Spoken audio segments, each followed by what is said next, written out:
suffering still, even though he is safe. This was a 14-hour sea voyage, even after being rescued from a dinghy struggling in high Mediterranean seas. How long they'd been adrift for, we don't know. The latest group of illegal immigrants arrive in Malta, having travelled thousands of miles from Somalia. The whole trip is unpleasant at best, ending with masked and suited sailors tagging and putting onto buses migrants seeking safety in Europe. But they'll not move far for a very long time. They aren't prisoners, but the detention centres are prisons. The new arrivals cause a flurry of activity in this holding complex. They're disorientated and scared. This is their new home for the next 18 months. These rescue missions are stretching Malta's minuscule armed forces to breaking point. The Navy can't cope with the workload. The country can't cope with the people coming ashore. Malta's had enough of trafficking gangs working with impunity in Libya.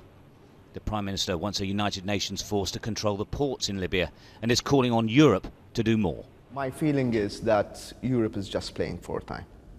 And the European Council this week will just say some words, hoping that the bad weather in winter will discourage the crossings, and hoping that people will just forget until we get to next May or June.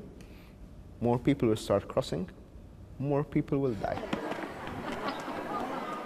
While stories of immigrants seeking an easy life on benefits in Europe make headlines, the fact is many are genuinely fleeing militant groups like Al-Shabaab in Somalia, militias in Syria, and the Islamist Boko Haram in Nigeria. People like Success Oziegbe and Gift Benjamin were forced to attempt this horrendous escape.